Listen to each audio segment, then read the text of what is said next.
La Bible nous raconte l'histoire de Jacob en disant qu'alors qu'il était en cavale, fuyant son frère qui voulait se venger du fait qu'il avait pris son droit d'aînesse, il s'est retrouvé un moment dans le désert et pendant qu'il s'est endormi, posant sa tête sur une pierre, la Bible dit que là, il a eu la vision du ciel ouvert.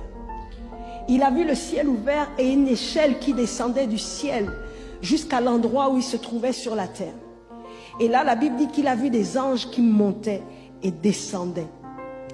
Les anges, en fait, c'est la même chose que l'onction. En fait, les anges sont une composante de l'onction.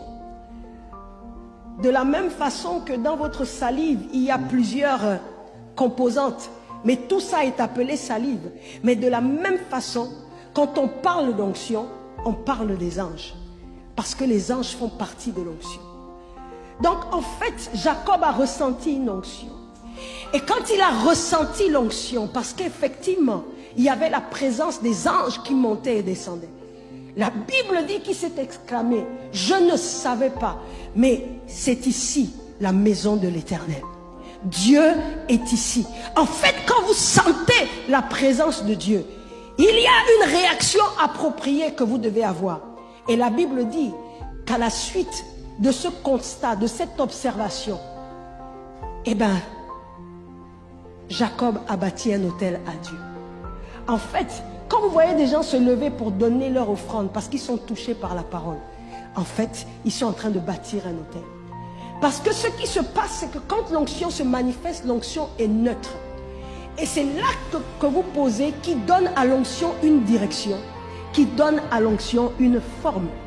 En fait, quand je parle d'onction, je parle bien des anges en disant qu'un ange peut être présent à côté de vous. Mais si vous ne dites pas les paroles qui comptent, ou si vous ne faites pas les gestes qui comptent, eh bien cet ange-là va être simplement un spectateur de ce qui se passe dans vos vies. Il ne va rien dire, il ne va rien faire en votre faveur. Parce que les anges, agissent sur la parole et la volonté de Dieu. Amen. C'est important de le comprendre. Et c'est important que vous compreniez que quand vous sentez la présence de Dieu, quand vous sentez l'onction, quand vous sentez que Dieu vous a touché, vous devez poser les gestes qui comptent. Parfois c'est un amen qu'il faut dire. Parfois c'est un alléluia. Et même sur les réseaux sociaux, tu écris amen, tu écris gloire à Dieu. Alléluia. Pendant que tu es en présentiel, tu cries amen, tu te lèves, tu peux danser, tu peux faire une offrande. Et souvenez-vous, dans la vallée d'ossements desséchés, alors que Dieu et le Saint-Esprit étaient présents, il y avait une situation qui devait être réglée. Il y avait des hommes qui étaient morts et dont les os étaient complètement secs. Et Dieu a dit à Jérémie, fils de l'homme, prophétise. Et tant que Jérémie n'avait pas prophétisé, n'avait pas ouvert sa bouche pour dire les paroles qui comptent, Dieu n'a rien fait. Le Saint-Esprit n'a rien fait. Ils étaient présents, mais ils étaient comme impuissants. Ce qui met en scène la puissance de Dieu, c'est ce que tu dis de Dieu. C'est ce que tu dis à l'endroit de Dieu. Amen. Dis à ton voisin, ne sois pas avare en amen pendant la prédication.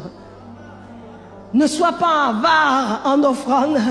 Alléluia. Parce que ce que tu vas dire et ce que tu vas faire va déterminer ce que cette présence, cette puissance, cette onction et cette gloire de Dieu va faire pour toi. Amen.